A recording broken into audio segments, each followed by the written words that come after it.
Welcome to the Determined Mom Show, the only marketing podcast dedicated to guiding mom CEOs into tranquility, wealth, and multiplying those precious moments. Welcome to this episode of the Determined Mom Show. I have with me an expert advocate manager from AWeber. She is Jena Bagley, and she is a mother of three, and she helps people to basically get their AWeber accounts kind of going. Is that the exact thing that you do or provide? Yes. Hi, how are you? So as the advocate manager, I help people teach their audiences about email marketing, why it's so powerful, and how they can get started with AWeber and how we do email marketing in a very powerfully simple way. So yes, I get to teach people, small business owners, entrepreneurs, solopreneurs, how to jumpstart their email marketing strategies. That's awesome. I love it. And we all, I think, need help with that. I think email marketing is one of those things that is like thorn in everyone's side. Like you either do it and do it okay, or you don't do it at all because you're avoiding it. that's the I totally agree with that. You know, a lot of people are intimidated or overwhelmed, or they don't know where to get started. And let's be honest, most people who started their business did not start thinking, hey, I want to become an email marketer. They have to do email marketing as part of their marketing strategy, but it's not really why they became a business owner. And so part of our mission at AWeber is to do about 90% of the work for you so that we can leave all that fun stuff and all the things that you're passionate about to you, like, you know, your branding and your logo and your content, your personality. So yes, I totally agree with what you said. Awesome. So today we're going to talk about how to launch your strategy and follow email best practices. And before we get into that, I want to ask you one thing and then make a statement about one of the other things that you said. So let me first make my statement. She mentioned taking 90% of the work away from you with AWeber. And I actually am going to personally vouch for that because I am just in the beginning processes of switching from MailerLite to AWeber. And literally all I had to do, and I'm going to tell you this, I have like probably 30 lists in my MailerLite account. So what they did was they actually imported all of my lists, all of my landing pages, all of my automations, all of my emails, literally absolutely everything. All I had to do was send them an email with my username and my password for MailerLite. And then that's all. They actually set up all the tags. They set up it was just amazing. So I just want to comment on that in the fact that I literally had to do nothing except an email. Yes, exactly. So, you know, part of our mission in doing 90% of the work for you is having a really great support system. And we have our 24/7 customer solutions team, and they're amazing. And they're there to help you get started, to answer any questions, give you advice, troubleshoot. But we also have this amazing service that we offer, which is our free migration services. You hit the nail on the head. We will move everything over for you. So if you are already doing email marketing, and kudos to you if you are, but you want to give AWeber a try, we will do all the heavy lifting for you. We'll move everything over and you know, make sure that you're set up for success. And if you have never done email marketing, while you know there might not be things to migrate, we will still help you set up and start it. And we have a ton of amazing resources. As you know, support and education is really at the forefront of who we are as a company. Yeah. That's awesome. I've been very impressed so far with everything. So I love it. And one thing that I want to ask you, that I ask all of my guests before we get started, is how did you get started being able to work from home for AWeber? I know maybe you didn't work from home at the beginning, or maybe you did, or maybe the COVID thing affected it. But anyway, tell us your story. Well, so I came to AWeber after having a lot of different really cool life and career experiences.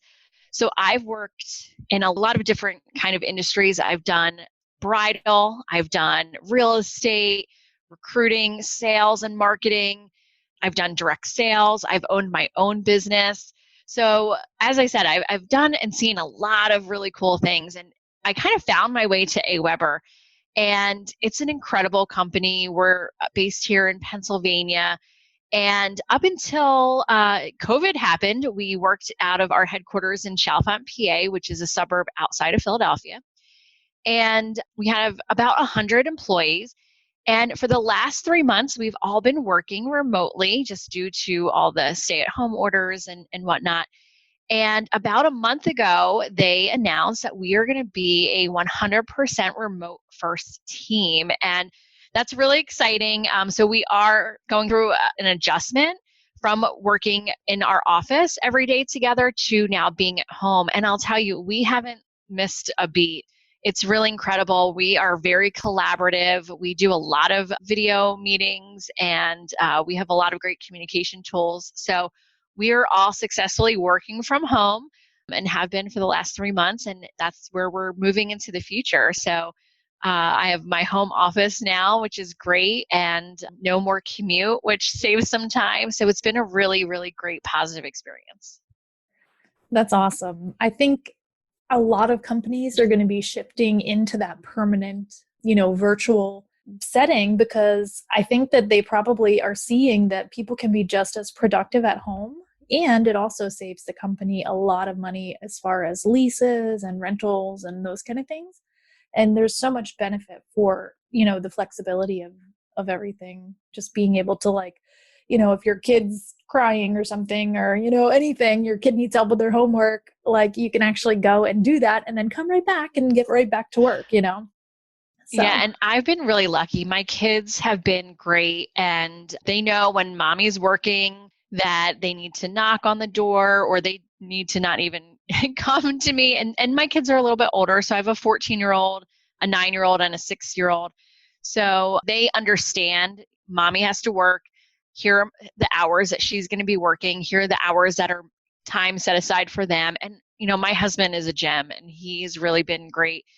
And right now our kids are at camp for the next 7 weeks. So that certainly makes things a little bit easier as well. That's awesome. That is amazing. And I want to point out one other thing that just came to my mind when you were talking about no commute. And I'm like, okay, so none of us really have an excuse to not exercise now, because our commute, that's when where we were commuting in that time, we don't really have, an excuse. What are we doing with that extra 30 minutes or an hour or whatever, however long it took you to get there before? That's what my thought is, because I know I need to reallocate that time. So yeah, definitely. That's for sure. And I think it's really easy to kind of get stuck in blurred lines, right? So when you're working from home, it's what's really helped me is that I have very strict times. So I'm working from 9 to 12 and 1 to 5. And then I try to turn off work when I'm with my kids and when I'm, and vice versa. So that's really helped me. Now, is that a perfect system? No, it's not. But we've tried to do some really fun things together. So at lunch, we'll all take a family walk, or when I'm done working, we'll take a family walk. And then that way too, it's family time plus exercise. Yeah. So it's kind of killing two birds with one stone, which has really helped us and made sure that we're still spending quality time together. Even though we're spending more time together, we want to make sure we have those really intentional times that is allocated to the family, catching up on your day. Mm-hmm. We eat dinner together every night too. So when you set kind of boundaries, I feel like it helps, especially with this kind of new reality of, or at least for me, for working from home and having the family here. Yeah. Yeah, it's definitely an adjustment, I think, for the entire country. Mm-hmm. And, at least those who have shifted to that work from home, and also the kids at home all the time. That school was a really nice babysitter, but yeah. So awesome. So let's go ahead and start talking about email marketing and, how can we get started and what are we going to do? What are those steps that we need to take? Yeah, first, I think it's really important to understand what email marketing is and why it's so powerful. And when we have customers and we have potential customers, we want to stay top of mind. We want to stay in front of them because a lot of times people are going to find us and they're not ready to take action or engage or make a purchase, but they like what you do. So it's really important that you capture their email so that you can connect with them over and over and over again. And really what email marketing is, it's the practice of building a relationship and building trust over time so that when they are ready to engage or take action or purchase, they're coming back to you because you're in their inbox. It's easy, right?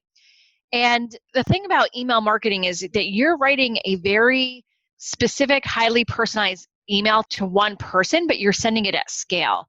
So it can be really powerful in the terms of like you're in control, right? There's no algorithm. You send an email, they either open it or they don't open it, but they're going to see it in their inbox.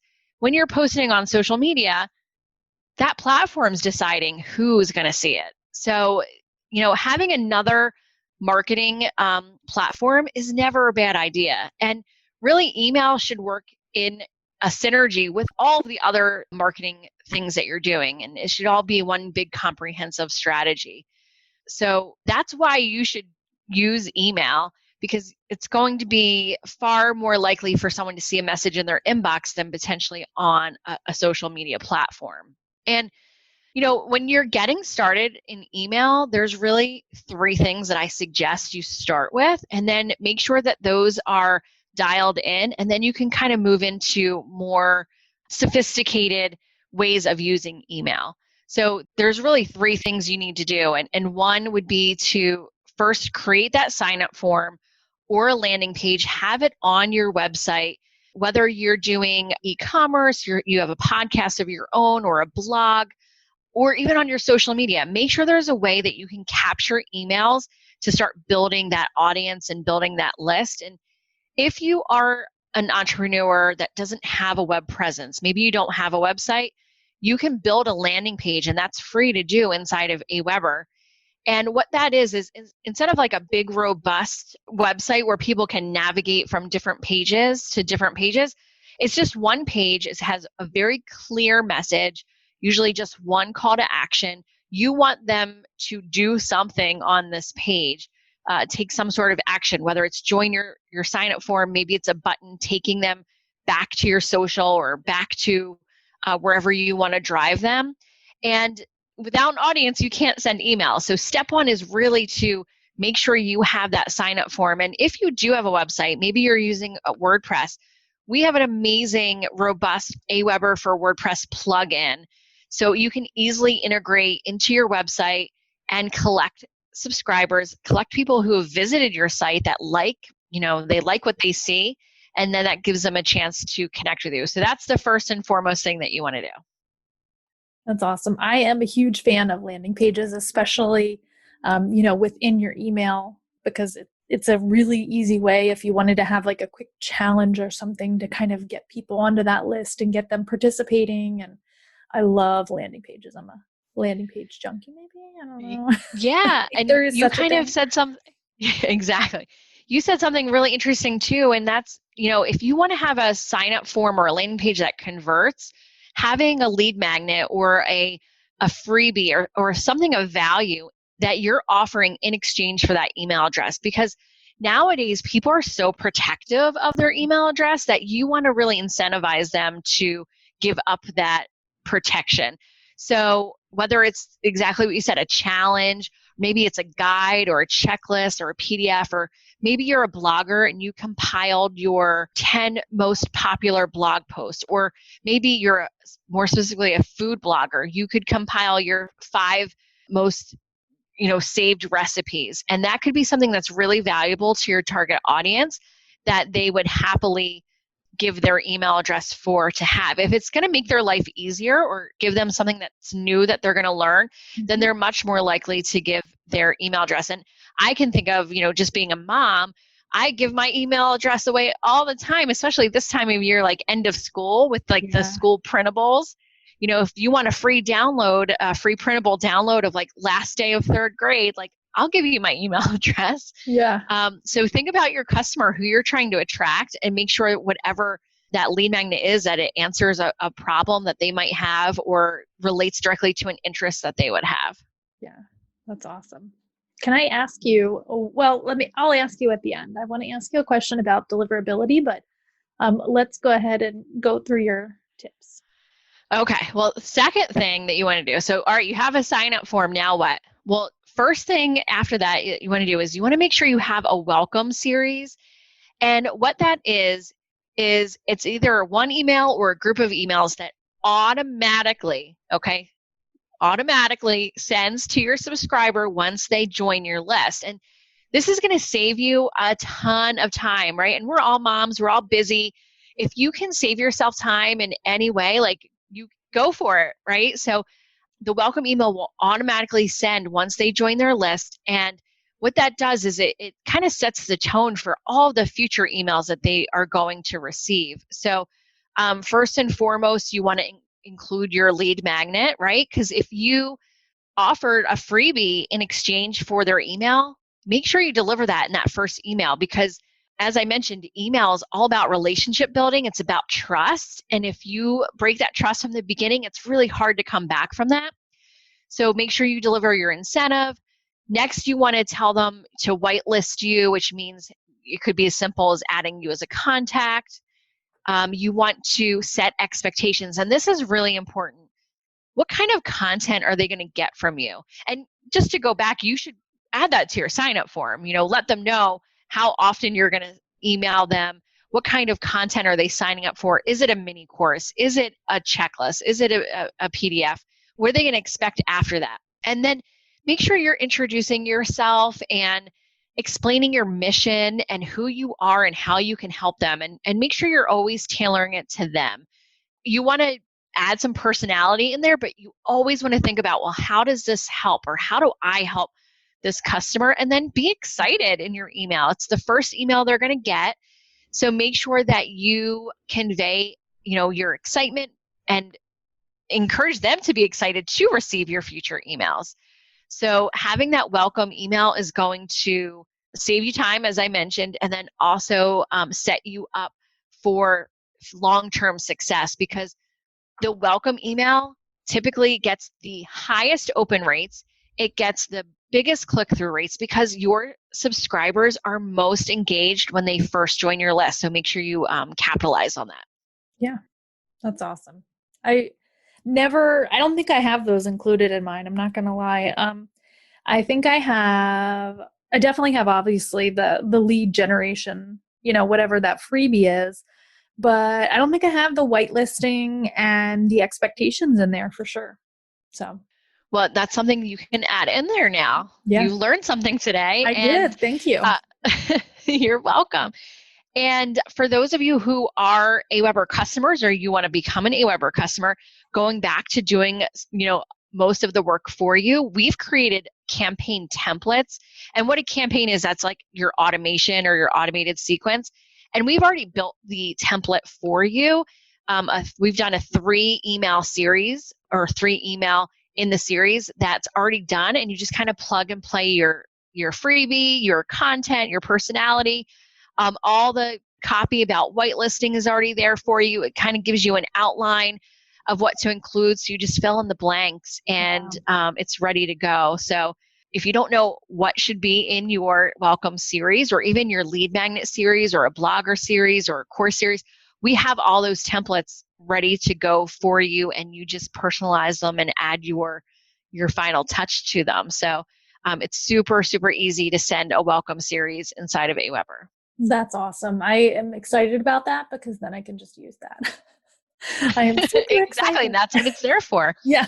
And just make sure, to really make it your own. Add in your branding colors, add in your logo.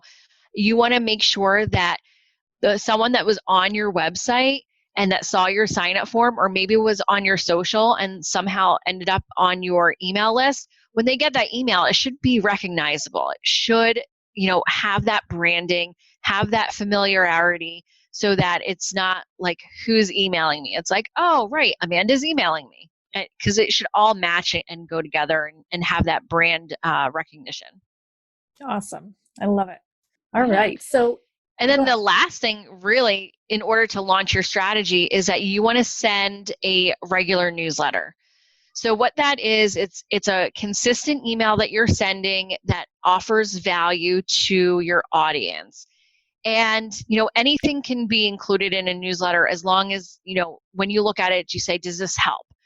And when I say regular, that cadence is going to be dictated by you. There's no really magic formula of how often you should be sending. The key is sending consistently. So, depending on how much content you have, that's really going to dictate how often you're sending. If you publish a lot of things more frequently, then you're going to email more frequently. But if you don't, then maybe the emails will be farther apart. So you want to make sure that whatever goes into this regular newsletter, that it's relevant to them, it's timely, it's not redundant, it's something, again, that provides a huge value to them. So if you have a lot to share, then once a week might be a great cadence. If you don't have as much, maybe you publish blog posts or you have sales less frequently, you could do once a month. But I wouldn't suggest going longer between emails than that, because you want to make sure that your list stays engaged. And the more you email them, the more engaged they'll be. If you're sending once every couple months or once every 6 months, by the time you get around to sending them an email, they've already forgotten about you. So just keep in mind that emails should really be about staying top of mind. And a lot of people say, like, well, I don't even know what to put in a newsletter. And it could be really simple. It could be a quote. It could be frequently asked questions. It could be a promotion. It could be driving them back to social media or driving them back to your podcast or your course or your e-commerce site. So think about where ultimately you want them to end up and drive them back there in your email. It could be an article, infographics. Really, just keep it simple. You probably have so much great content already that you can repurpose a lot of that in your newsletter. And if not, you can always curate as well. So what curation is finding useful things from around the web and including that in your newsletter. So just make sure you're linking back to them. You don't want to ever pass off someone else's content as your own, but maybe it's a YouTube video that relates to your customer or relates to a problem that they have. Maybe it's like, for me, my target audience, I have a side business and my target audience are busy moms. And so I always include my favorite recipe of the week in my weekly email. And, I say, like, hey, I know we're all busy. It's so hard figuring out what to make for dinner. Here's one that was a hit with my kids.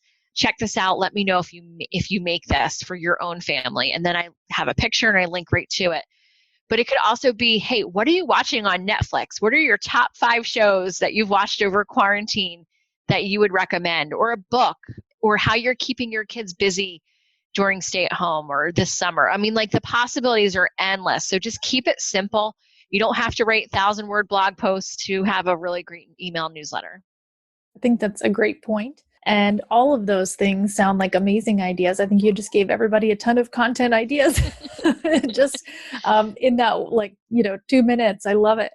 The other thing that you mentioned that I think it kind of jogged my mind of where you could get content is just go into your Canva account and look at all the stuff that you have in there. At least that's where all of my graphics and promos and all that stuff live, and just go around and poke around in there and see what ideas you've already had, like Yeah, that's a great idea. yeah. And people always get hung up on, like, oh, well, I posted that on social media, I can't put that in my email. But yes, you can. You absolutely can. And find content that you created that really resonated or it had a really great engagement rate, and you can put that in your email, because people who have found your sign up form might not be social media followers. So you can actually turn your email subscribers into social followers and fans. And then you can take social media followers and fans and turn them into email subscribers. So it should all work in one big synergy. Yeah. Because you could have someone that follows you on every platform that you post on, And I guarantee they haven't seen everything that you posted. Yeah. So to make sure that they get the message, it's okay to repurpose or recycle content.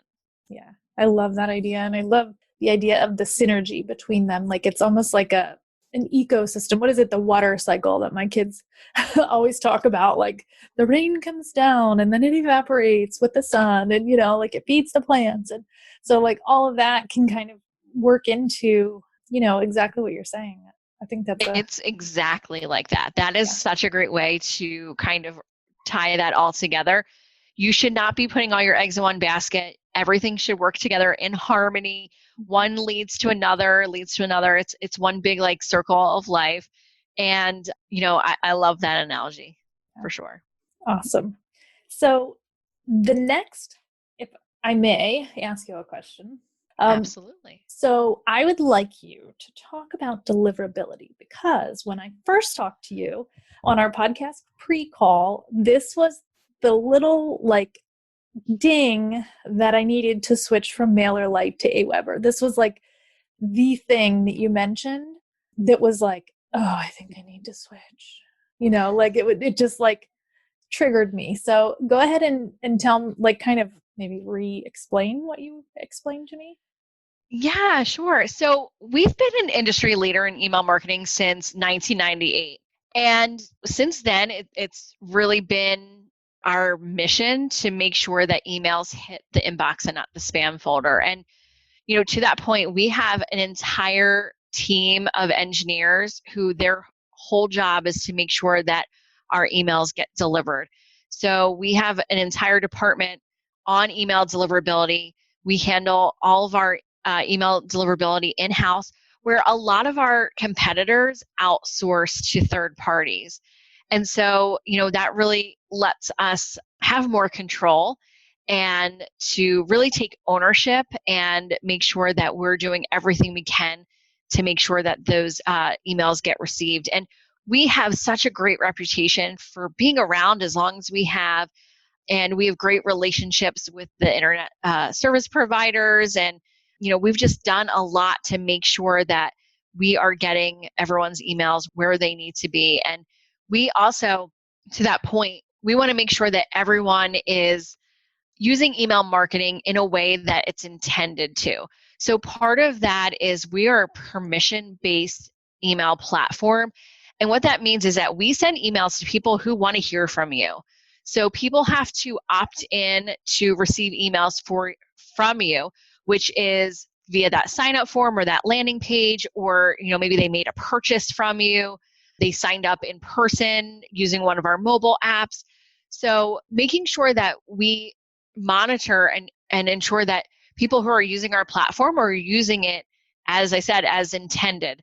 So it's something that we take a lot of pride in, that our deliverability has such an amazing reputation, and educating people on making sure that they're sending email to the people that have explicitly said that they want to receive email. So that goes a long way in making sure our deliverability stays at the top. That's awesome. And of course, I now have another question because Sure. I guess I'm full of them. But when That's what I'm here for. So I have a Facebook group for the show and just my community in general. And so when, someone joins that group, they put their email in the third question if they'd like to be on the email list. Now that goes to a CSV file automatically. And then I occasionally will download all of those and put them into my email list. Is that acceptable? Because they've given permission or? So two things I want to mention about that. So if they're providing you with their email address and you've made it clear to them that by giving their email address, they're going to be added to your mailing list, then yes, because they understand that, yes, that's the intent of them giving their email address, is that they're going to be added to your mailing list. So that's fine. The second thing is we integrate with Facebook. So if you have a Facebook page, a public page, business page, you can integrate your sign up form right into Facebook. So on your page on the left-hand side, there'll be a menu, right? So it'll say, about or products or whatever else you have. And you can add a tab that's called email or sign up for updates or what you can name it whatever you want, but you can integrate your sign up form so that when someone clicks on that tab, it will open up your sign up form like in line with the page. They don't leave Facebook. It's all integrated seamlessly in there. And you could even go further and add a tag to that person so that they came from Facebook. So maybe you want to do a campaign that's driving people to like your Facebook page, and you don't want to you want to exclude them because they're already on your Facebook page. So you could do something like that. Or if you are on Instagram, you could add a sign up form link to your bio link, or you could have a link service, or better yet, put your AWeber landing page as the link on your Instagram. So yeah, that's a great question. Hopefully I answered that and gave you even another idea of how to collect subscribers on your Facebook page. Yes, you definitely did. That was amazing. That's awesome. I love it.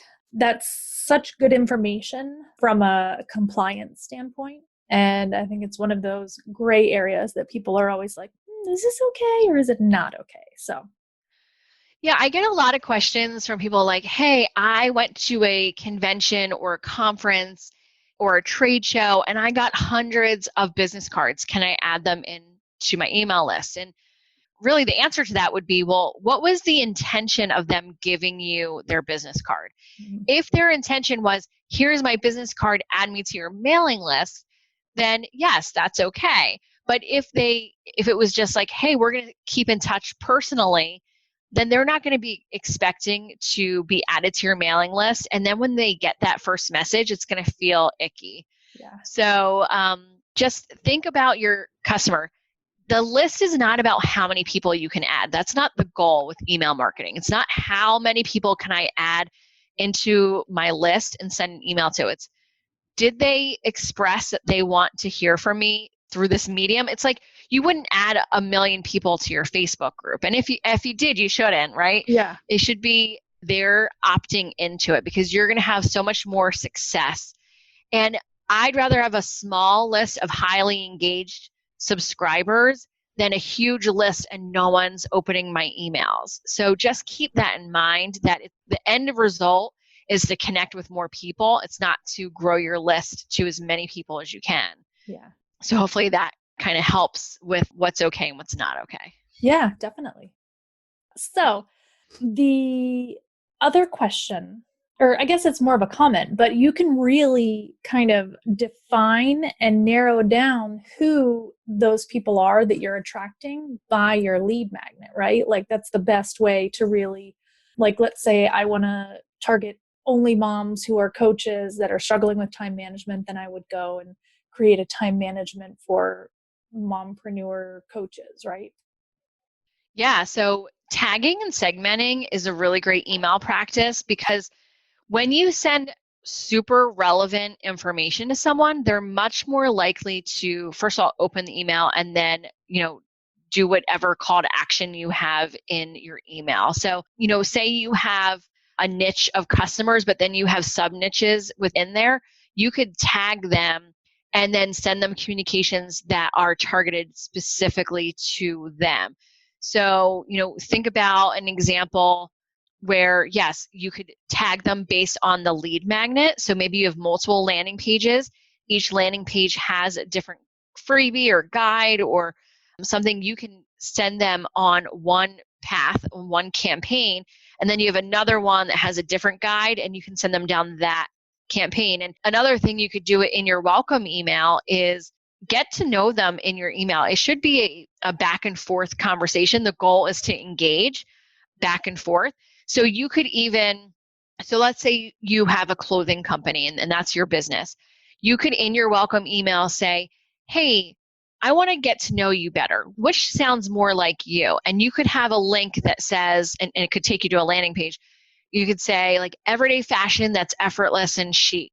Or you could have another link that would say workout wear that's fashion forward and comfortable.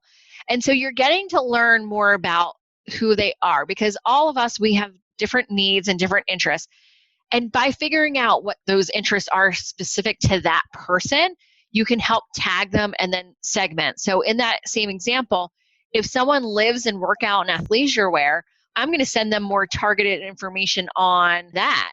maybe dresses and skirts aren't going to be their thing. And so they're going to open my email and be like, well, I don't wear this stuff, and like unsubscribe. Whereas you had what they needed the whole time. It's just that you weren't sending the relevant information. So you could use tagging and segmenting in really powerful ways to really target your message and tailor it to that individual. And remember, you're sending an email to one person. You're just doing it at scale. So you want to make sure that you're sending things that directly relate to that one person, and tags help you do that. That's great. That's a really great example of how that works depending on which one they click on. So I love that. And I think, is there anything, I guess my next question is there anything in AWeber? So like, let's say that person clicks on, like you have like 20 people that click on the athletic wear link. Does it automatically create a segment and say like, okay, you know, like you had 20 people that clicked on this, would you like to create a segment, or do you need to set that up manually, or how does that work? So when you create the message, you can create an action based on the click. So when they click on that, you can apply an action that says, if they click on this link, add this tag. Wow. And so in that example, I might say, if they click on athletic and athleisure wear, add the tag fit, then they're automatically going to get that tag, and then it could trigger another campaign automatically. So you could trigger your campaign based on a tag. Just like if they picked everyday chic, they would get a different tag, and then they could go down a different campaign that automatically triggers. So automations and campaigns are really, really powerful and simple to use. And again, we do have templates for campaigns that kind of help you, but you do have to create that tag for it to work. And it could be a custom tag. It's just a keyword. So if you were sending to your mom coaches, you could create a tag that says mom coach, and then it's going to take them down a different campaign. And you could even send your one-time broadcast to a specific segment. So a lot of it's done for you. You just have to create the tag and apply that action to your message. And, you know, different campaigns can be triggered on different things. So maybe that's being triggered on subscribe, or it could be triggered based on a tag, or it could be triggered based on an action. So we have a lot of great resources about how automations work. We have a really robust knowledge base. Again, we have our 24/7 customer solutions that can walk you through how to get this all set up. We have on-demand webinars. So lots of resources if you're feeling a little overwhelmed right now. Yeah, that's awesome. I love the fact that you have all of those resources, but I also really like that you make that tagging proactive and really easy to implement. So, yay. Okay. So, are there any other things about getting started with email that you would like to share with us? Yeah, I mean, I think my biggest piece of advice is, if you're not doing it, just start. It doesn't have to be perfect. It doesn't have to be, you know, this whole strategy that you have to think out, and it's like, oh gosh, it's going to take me a month just to put the plan together. Just sign up for an account, get started. You be your first subscriber, and just make that sign up form or that landing page. You craft your welcome series. Like, if you build it, they will come, right? So a lot of people say, well, I don't have an audience. Well, no, but you're going to build it, and you can do it through email marketing. And so if you build it, they will come. Make sure you have everything in place. You have your sign up form, you have your welcome series, and then just start sending. And you can put your sign up form or landing page URL anywhere. So whether it's social, it's on your website, it's here, it's there. Just get started. Don't overcomplicate it. Reach out to us for help. We're here for a resource. I mentioned many times, we have great 24/7 customer solutions. We're all here to help. This is our mission, why we exist. And just jump in head first, and great things will come. I promise you. Email marketing works. Awesome. Well, if everybody at AWeber is as passionate as you are, and knowledgeable and friendly and helpful, then I think we're all in the right place by choosing AWeber. But yeah. Oh, thank you. Yeah. So thank you so much for coming on and educating us about how we can get started with email marketing. Do you have anything that you absolutely love? You're in an interesting position. Most of our guests have been working from home for years. So I'm kind of curious about what your answer is going to be to this question. What is your favorite thing about working from home and being able to be with your kids? Wow. Um, my favorite thing. I think it's that we eat dinner together every night. Before working from home, I had my commute. I was often running around like from here to there. I wouldn't get home till late. The kids maybe would, get something thrown together for them. But being at home and having that extra time, it's really helped me in like meal planning and figuring out what we're going to eat like for the whole week. And so it's been great because I've been able to have the time to experiment with different meals and kind of add some new recipes to my arsenal. And it's been nice. We have dinner together every night. We talk, we share about our day. Each kid gets to go around and they take turns saying prayers every night, or we will do like tell one person at the table something that you really love about them, or Oh, maybe we'll do what do you love about yourself. So the fact that we have sit down dinners every night has really opened up like communication for us, and I think we've gotten a lot closer over the last few months. So that's really been a really big blessing in our life. yeah, that's awesome. I love it. And I love that you are a newbie work from homer because you have that perspective, and I love it. So thank you for sharing. Yes, So thank you. if you are interested in connecting with Jena, where is the best place for our listeners to find you? So the best place to find me is on LinkedIn or through email. So you're more than welcome to email me. It's jenab@aweber.com, and that's JENAB@aweber.com. And I'm on LinkedIn. You can definitely connect with me there. I'm also on Instagram at Jena_Bagley. So I'd love to find you there as well. And if you want more information on AWeber and how you can get started with AWeber for free, you can go to thedeterminedmom.aweber.com.